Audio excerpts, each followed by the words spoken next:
Can you guys hear me? Good. Thank you everyone for coming.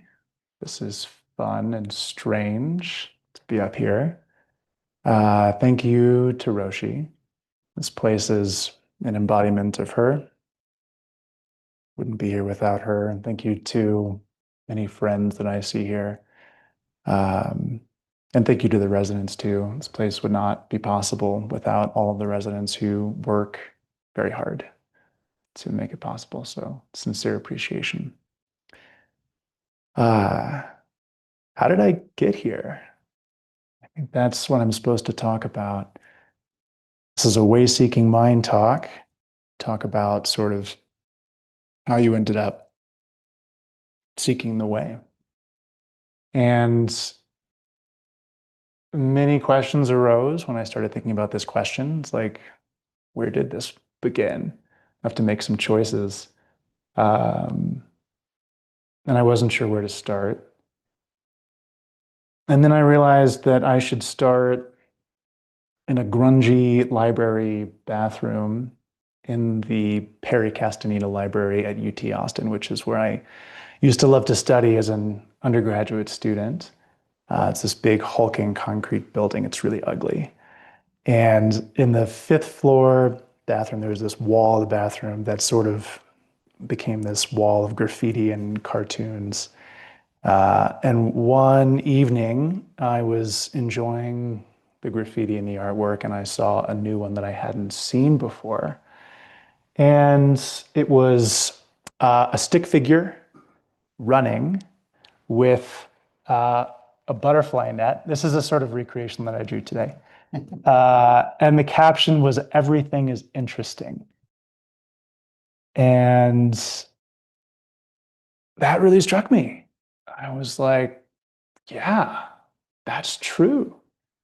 I don't think I had realized that before. It sort of awakened a kind of curiosity about the world that I hadn't had, not as a child, not as a young adult. And I think curiosity is kind of a function of attention. And if you start really looking at things, then you discover something about them that is often quite interesting.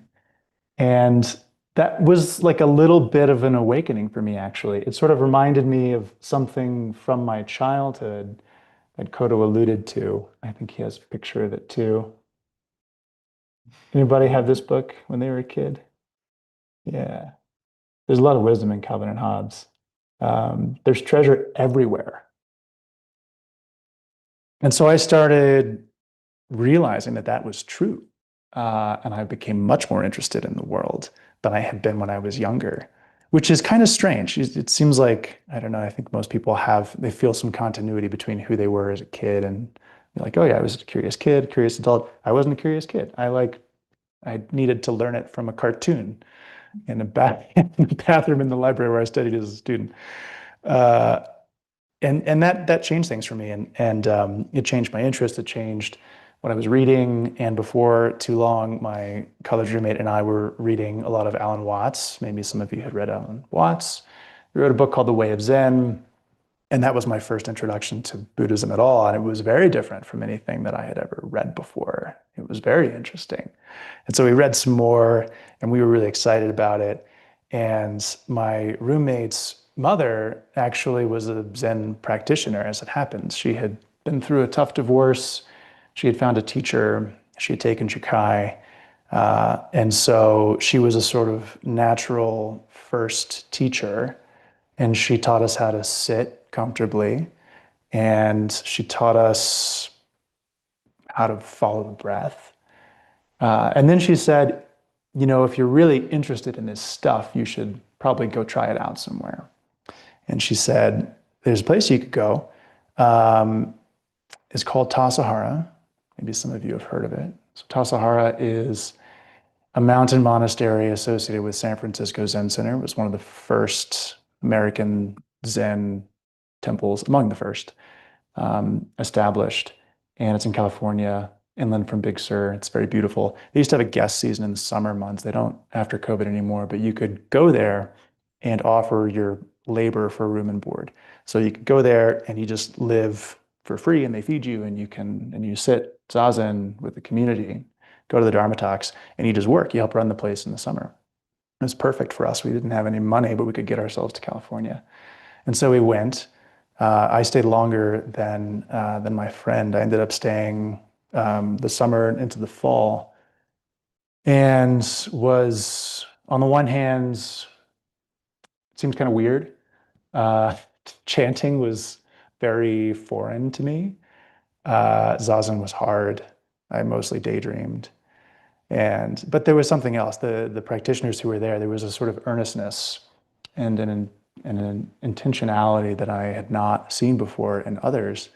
And it really struck me. There were a few priests who were there who, just the way that they were, wasn't anything that they said to me necessarily, but I could just see how they were, and it really made an impression on me.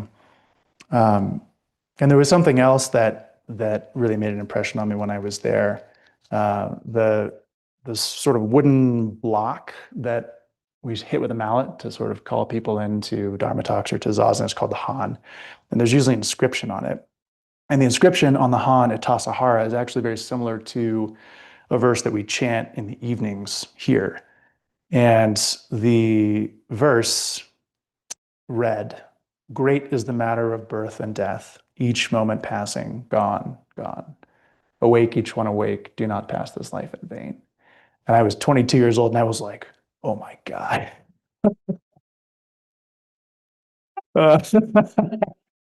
Uh, but they don't tell you, they're like, wait, but how do I not do that? That seems like, yes, I don't want to pass my life in vain. It doesn't quite tell you how you're supposed to do that, but it just rung me like a bell. It was so direct. Um, and I've thought of that ever since.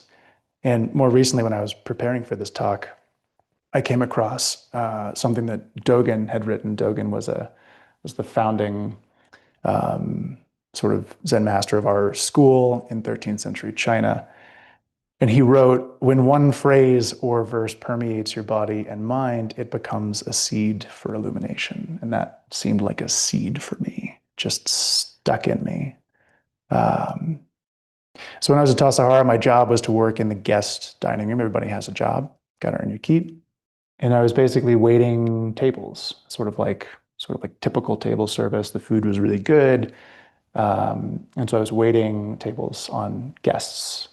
And I really liked it. I I loved the sort of Roshi shared a phrase from one of her first teachers, together action. And that is what it felt like. There's this sort of like crew of Zen students who were like really intentional and really deliberate and very keen and just all working together just to serve these guests. It was wonderful, actually. Really liked it.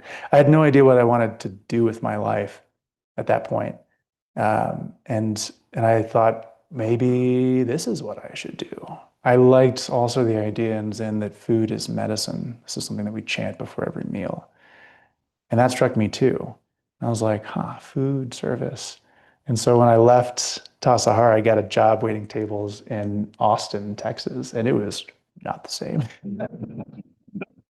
It was not the same at all. And it didn't take very long for me to realize that, okay, yeah, that's probably not where I belong. Um, but this idea of service and attending to someone's needs, whatever it may be, refilling their glass of water, some other more serious need, that I think really stuck with me. And that wasn't something that I had known about myself beforehand. As a kid, I wasn't like, oh, I definitely want to serve people. Um, and then in a very unexpected sort of turn of events, I started thinking about, well, what about medicine as medicine instead of food as medicine? Uh, and that was a big surprise to me because I was not a science person. I studied history in college. I didn't take any science courses. I didn't grow up wanting to be a physician. I didn't have any doctors in my family. But the more I thought about this, the more it just felt like something I should pursue or look into. I talked to my parents about it. And what it would have meant to do that is to go back to school and do all of pre-med, all of it. And that was very intimidating, but my parents said you should check it out. And if it's not for you, that's fine. But if you don't go and see, then you might miss out on something that could change your life. And they were right. And so I went back to school and I did 4 consecutive semesters of pre-med, and it was insane, but it was also really fun. Uh, I surprised myself again by falling in love with organic chemistry, which I did not see coming. Turns out that molecules are very beautiful. Uh, and so this was some encouragement that maybe this was the right place for me. And so I ended up in medical school in New York City, and um, it was really rich. It was a really rich time. Learning this sort of vocation that one day I'd be able to use to help someone was really exciting. And I felt like I was on the right track. But I was far. I still remember that, like, oh yeah, but what about Zen? Zen seems like it was part of this too. But I was pretty far from any of the Zen centers in the city. The med school was way uptown, 168th Street, and so there was really no real opportunity for me to become involved in a Zen center with a community or a sangha. But I remembered uh, during my time at Tassajara, there was a Japanese monk who would come and visit it and practice with us. And on his last day, he bowed to everyone at the work circle and said, "Please sit every day." Bow. And I remember that so well, and with total earnestness. And that I just remembered that. And so I tried to do that. And so I just like sat in the corner of my bedroom for like 5 minutes, like every now and again. It was not a very diligent practice, but it was still there. And then for residency, I ended up in Boston for residency in emergency medicine. And there was a little sangha that met in a sort of industrial loft space in a kind of gritty part of town that I could make it to sometimes between shifts. And so I started showing up there. And I spoke to the practice leader about Jukai, which is our tradition for receiving the precepts. Um, you sow what's called a rakusu, for those of you who don't know. So when you receive the precepts, it's sort of like lay ordination. You sow one of these, and that's sort of a way of becoming more involved and more committed to the practice and the community. Um, and so I did that, but I didn't really see eye to eye or get along with my preceptor very well. Um, one time in Dokusan, which is like one-on-one meeting teacher and student, I sat down and I said, "Hey, how was your weekend?" He sort of hissed back at me, "This is deadly serious."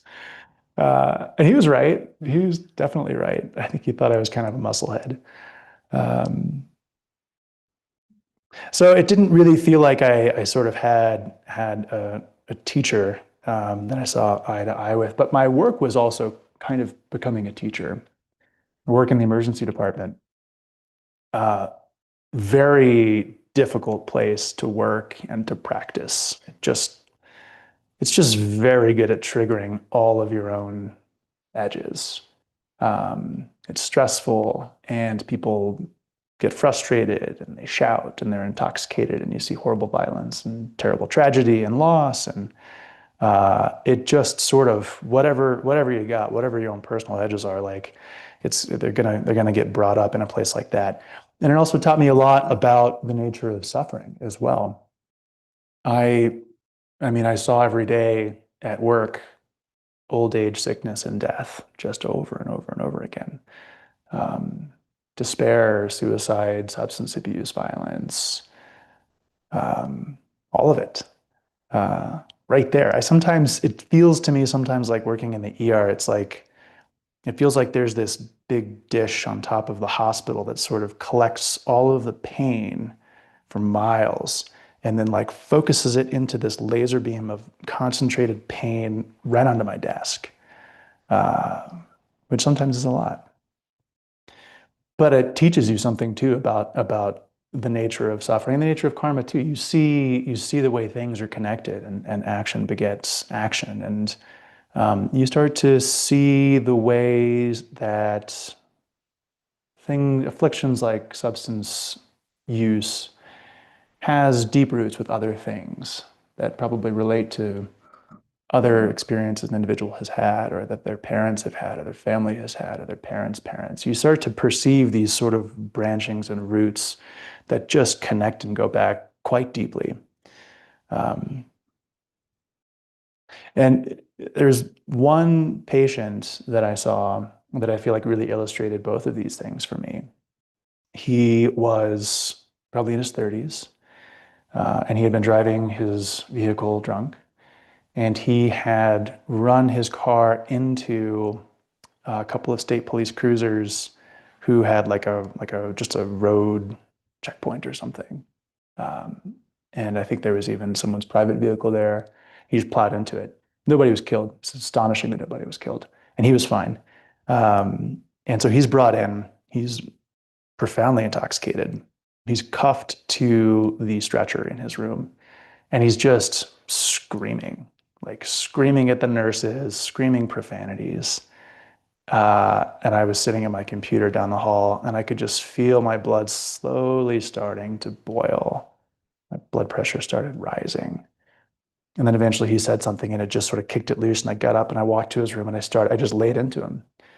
I think I said something like, I think I told him to sit down and shut up. And what would his mother think of him? And was he ashamed? And that didn't go very well. He started screaming right back at me. He tried to throw the stretcher at me, but that didn't work very well because it's heavy and he was handcuffed to it. And so when that didn't work, he started urinating on the floor. And and then I walked away and we sent him to jail because he was unharmed. Um, and by the end of the shift, I was like, was, that wasn't good. Should have been more skillful with that. Not an appropriate way to meet that person. And then a few months later, he checked in again to the ER, and I was his doctor. And it didn't seem like he knew who I was. I don't think he remembered me at all. And so we talked. He said that the reason why he had come back is he was very depressed. He told me, not knowing that I already knew what had happened, he told me about what had happened. He said I was drunk and I almost killed a bunch of state troopers. And I went to court and I was convicted of whatever. And I'm awaiting my sentencing, and it's horrible because I don't know how long I'm going to be gone for. And I can't work. And I lost my car. And I'm losing my place to live. And it's awful. And then he told me about his life. He'd grown up with a single mother. There had been abusive men around. He had struggled with substance use as an adult. And this whole picture of this guy's life now opens up, right? You see, before he was just this screaming, sort of reprehensible figure. Uh, but actually, he was just deeply suffering. And like his life, he had been dealt this life that was so unfair. And of course, that's how these things usually are. There's always more to it than we see. And it was incredibly moving to just have that shown to me, you know. Uh, I was just hit on the head with the reality of this guy's life and of his suffering. And then after we had a long conversation, I was probably in his room for almost an hour. We weren't that busy that day, and so I could take that time. And then at the end of this long conversation, where he had told me all of this, and kind of had broken down, cried, I said, "You don't know who I am, do you?" And he said, "No." And then I told him what had happened the last time he had been in our emergency department. And I told him that I had yelled at him and that we'd gotten into a shouting match. And I apologized to him. Uh, I feel like it's pretty rare to have such an opportunity to atone for something that you got wrong. And I will never forget that man. What a what a gift to be able to actually hear his experience, and then to tell him like, I didn't treat you very well, and I'm sorry about that. It was a profound lesson. Reminds me of something that Cause said. Cause is one of the much beloved teachers here, and he said, Actually, I think this came through Roshi. I think Roshi, during Rahatsu session earlier this month, was talking about a conversation she'd had with Kaz. The theme of the session earlier this month was Bodhisattva Way.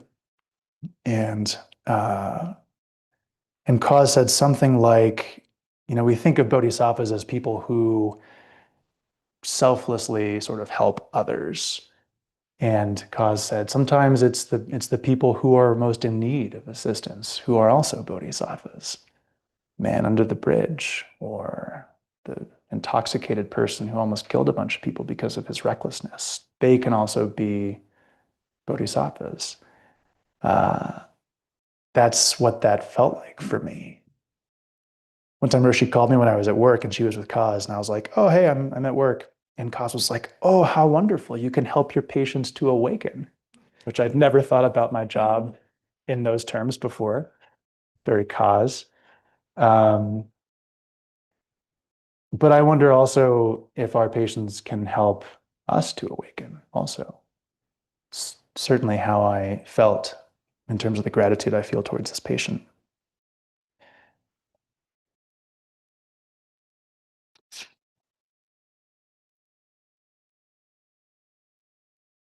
So when COVID arrived, I was finishing residency in Boston. I was a senior resident in 2020 when COVID showed up, and saw a lot of sick people. And I was already pretty burned out from residency. And then COVID was quite hard. And I had committed to stay on at the hospital where I had trained for a fellowship, but really didn't feel like I wanted to stay. And COVID had changed the terms of what that would have looked like considerably. And so I withdrew from that fellowship in 2020, and all of a sudden there was opportunity to go somewhere else. And my partner at the time had lived and worked in New Mexico in her 20s and had always wanted to find a way back. And so I said, great, I'll get us there. And so I started looking for jobs here, and I got a job serving indigenous communities in Western New Mexico, which I still my job today. And so we arrived in New Mexico, and we had planned to have a wedding in 2020 that was delayed for obvious reasons. In 2021, we had vaccines. It seemed like maybe things were maybe finally done, and so we planned for a wedding. We had it at Ghost Ranch in Abiquiu, and as Kodo alluded to, my partner was developing some interest in Zen at the time, and she said, "What if we had a Zen officiant?" And I was like, "Great, sounds cool." And so we just like sent an email to Upaya, and we hooked up with Kodo, who had never officiated a wedding before.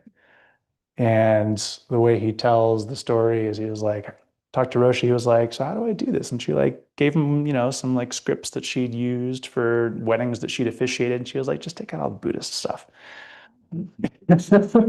But it did come in his full robes, and was a wonderful officiant and performed a beautiful ritual called shasui, where he had a sprig of pine, and a dish of water, and sort of cast it over the guests and said, everything is fresh and new, which I thought was wonderful.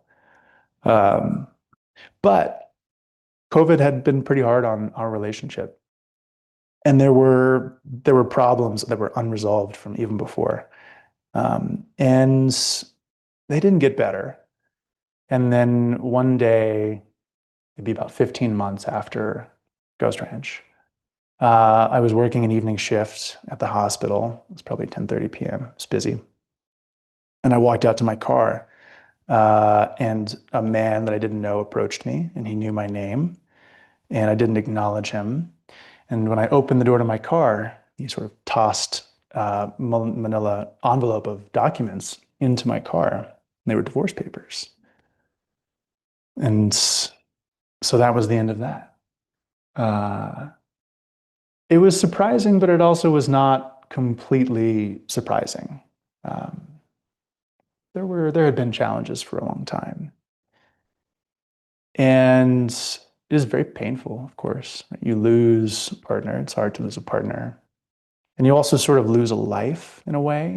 You feel like you know the life that is coming, and then it's gone. You sort of lose the life that you had expected would be yours. And that was hard.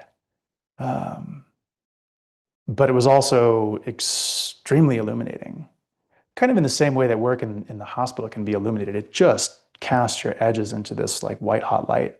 Um, but hard to acknowledge it when you're in it. And then when you're sort of on the far side of it, you're like, whoa, wow, I can see how our families sort of informed our behaviors and our maladaptive patterns. And it was this like perfect, terrible crystal of both of our own karmas that like really didn't work. Um, and that was really clarifying to be able to see that. Very painful teacher. And it was so obviously what Roshi often refers to as mutually dependent co-arising. It's like it was just a product of both of our own struggles, challenges, histories, problems, blind spots. Uh, and on the one hand, I read once somewhere that our fears can be maps to our liberation. And I don't think I really understood what that meant until this experience. I was like, oh, I think I get it. We both just had our own fears that obviously predated the relationship by our whole lifetime.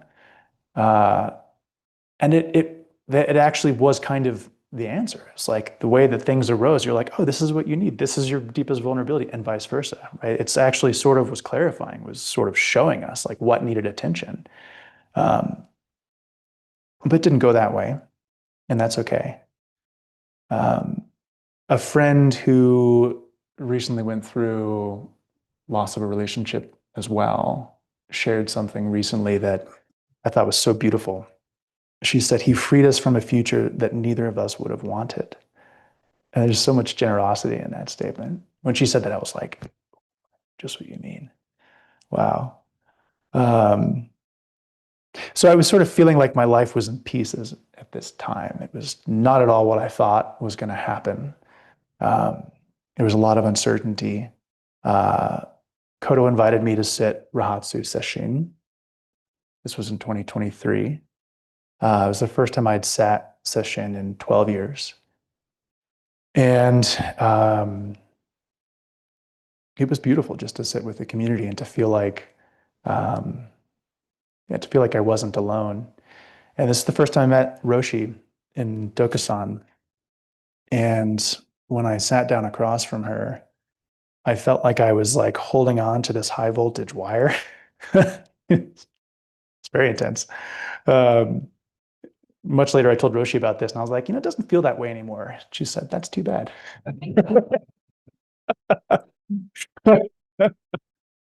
uh, but that session was hard for me. It was just like there were just these, I was just being pummeled with emotion.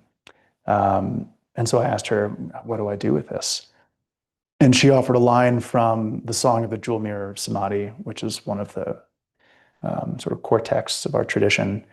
She said, turning away and touching are both wrong, for it is like a massive fire. And that made sense to me because my impulse was definitely to either run away or put it out. I definitely wanted to do something so that I would stop suffering so much. And this reminds me of something that I once read from the Zen teacher, Charlotte Joko Beck. She said, what makes it unbearable is the mistaken belief that it can be cured. As I think that is what it felt like. I felt like maybe there could be a cure.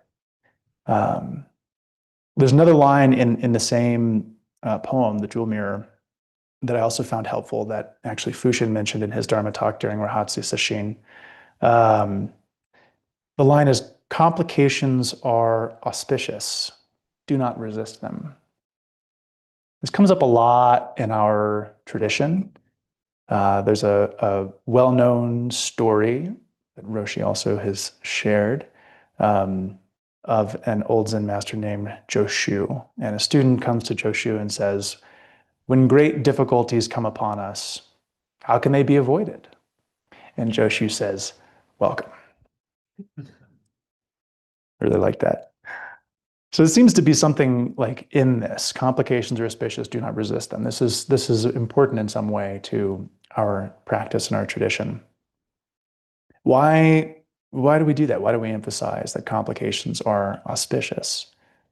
Auspicious means fortunate or presenting favorable circumstances. This is not how I would describe my life during this period of time. It did not feel like it was providing favorable circumstances. Um, but I think if we think a little bit more about the idea of complications, I think some understanding arises. Complications are sort of what we call it when things don't go our way. And I think maybe the problem is not so much the things, but the idea of our way. You know, you have a certain idea of what you want, what you expect, what the outcome will be. And we get attached to that. And then when it doesn't go that way, that's suffering. And I think you can't really have complications without attachment to that sort of idea. If you don't have that, it's just events, just things, just phenomena. That was helpful.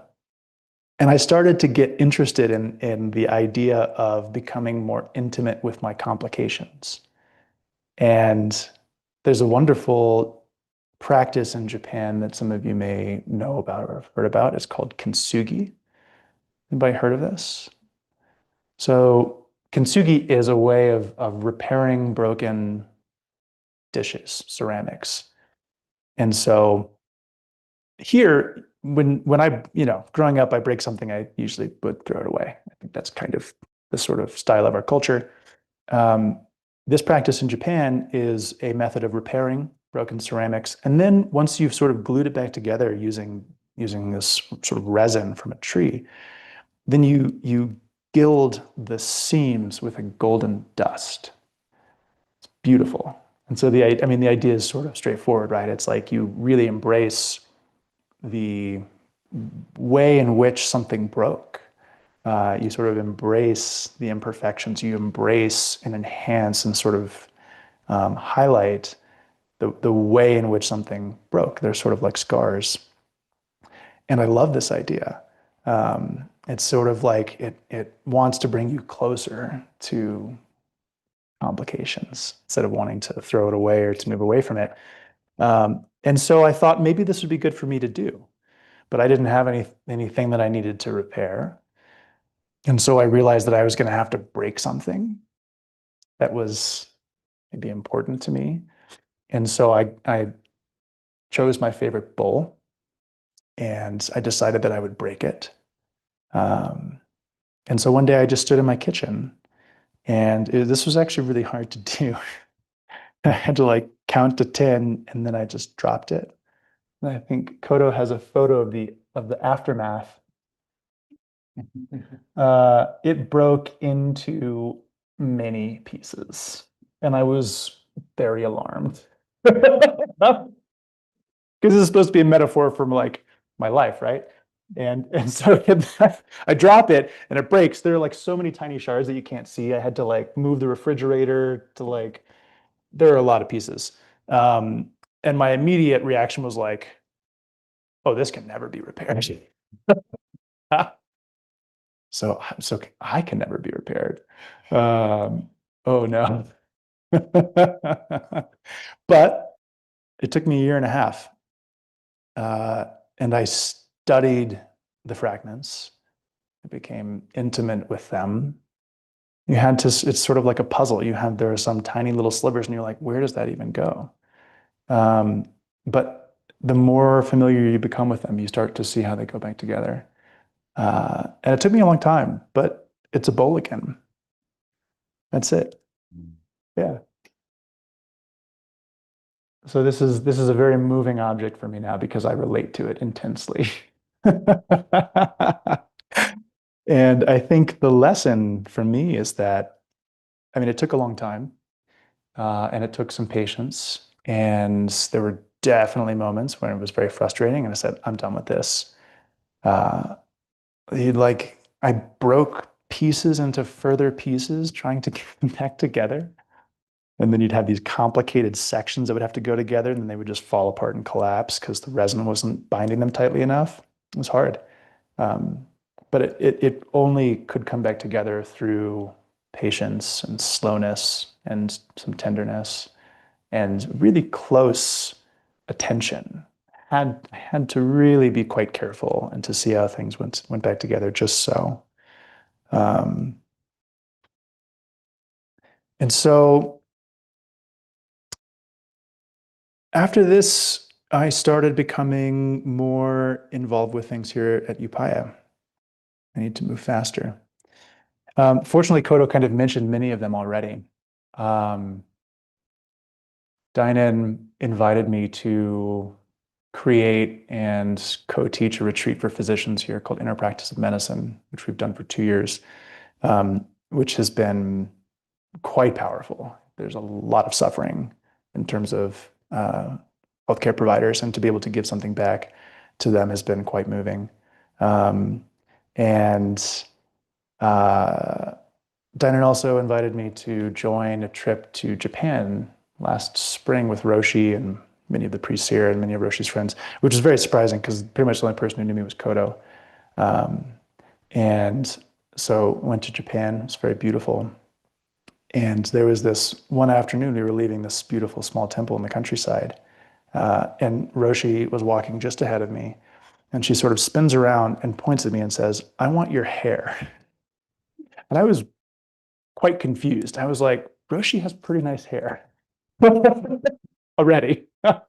Maybe she likes my haircut.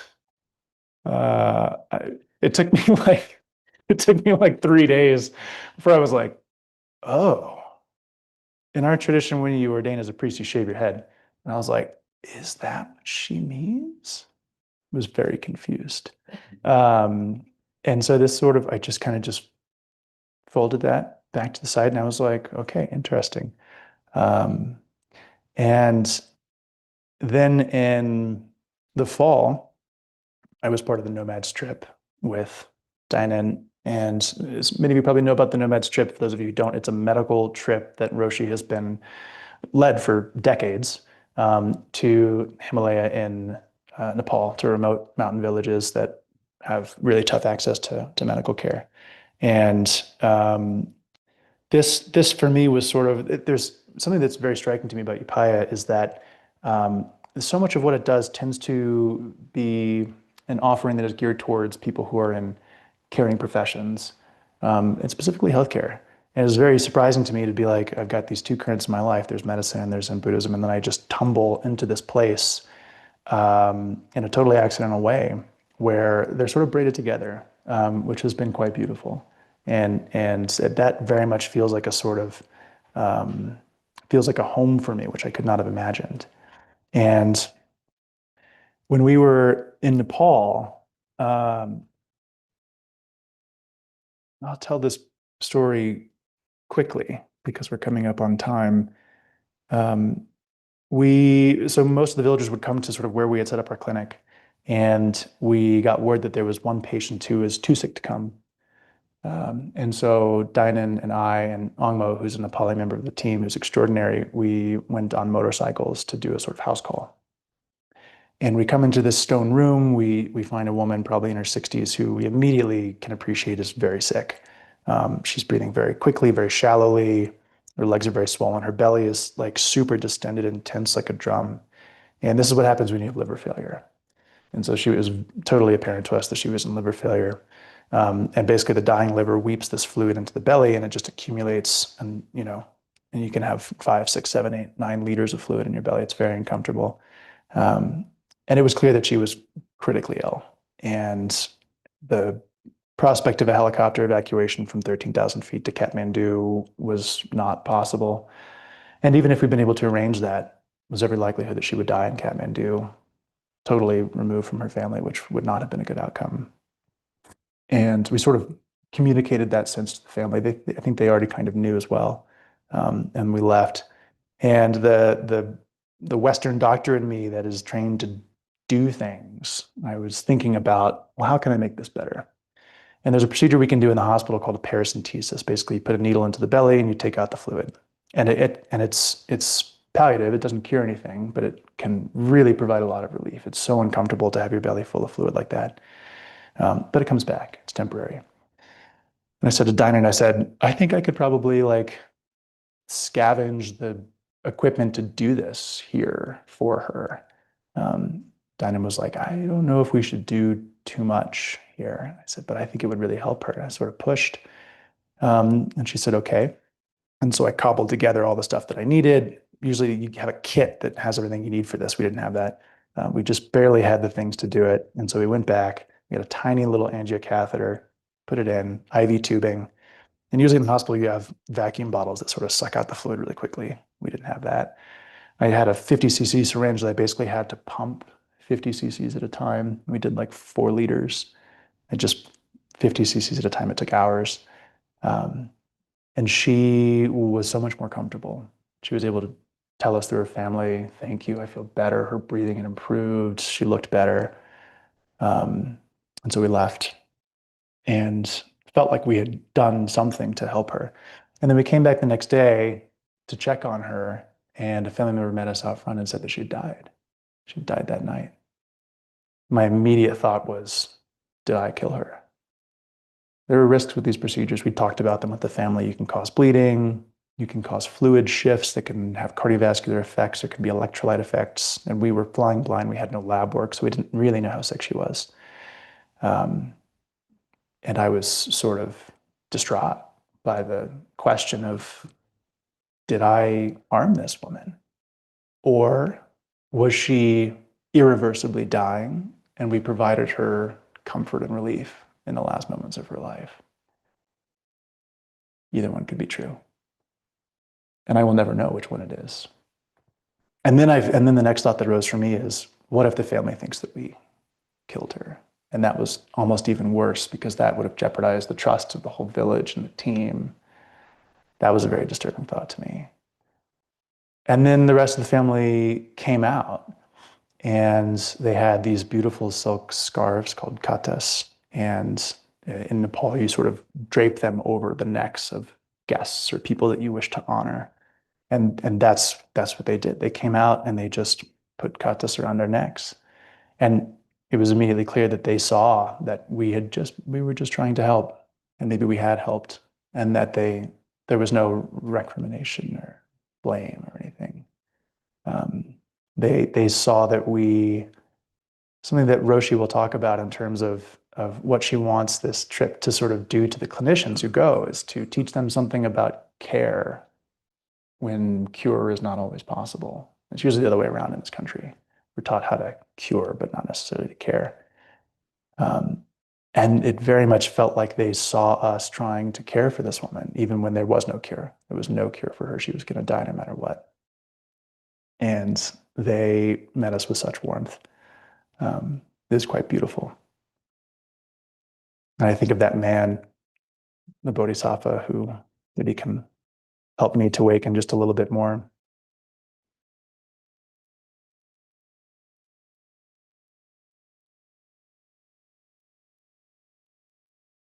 Almost done. Is it okay if I go for 5 more minutes? Yeah. Two. Roshi says two. I knew this would happen. So I started sewing in okesa this summer. Roshi gave me permission to start. And okesa is the robe that you wear when you ordain as a priest. And it's a big job. It's like this, but like 20 times bigger, similar pattern. It's all sewn by hand. And I've been thinking about, why do we sew these things? You sew the rakusu by hand, we sew the okesa by hand. Why do we do that? It would probably look much better if I just bought one. Not very good with a needle. But Roshi said, when we started, she said, it's not a task, it's a teaching. And she said, when you measure the fabric, you measure your life. When you cut the fabric, you cut yourself. Each stitch is nourishment for your life in service of all beings. And so I look at my stitches. I see that some are narrow, but many of them are crooked. They are wide. The thread is tangled. Some of my lines are quite straight. But mostly they're invisible. When it's all done, you look at it, you mostly can't tell. So only I know all of the mistakes that went into this garment, which is the Buddhist robe. And then I'm going to have to wear this garment of mistakes on my body. What a teaching. I feel like that has been my whole life. The mistakes that I have made have been so illuminating. Nourishment, in fact. There's an essay that Dogen wrote called The Needle of Zazen. And in a commentary on this essay, the Zen teacher Reb Anderson says that Zazen is like the acupuncture needle that we stick in our lives. And I stuck my finger with my sewing needle many, many times. There's definitely blood on my okesa. It's a good thing it's black. Can't see it, but I know it's there. And Anderson writes, if we put this Zazen needle in the right place, it will tenderize our lives. We will become sensitive to the totality of our lives, tender to all beings. The tenderness transforms ourselves and others.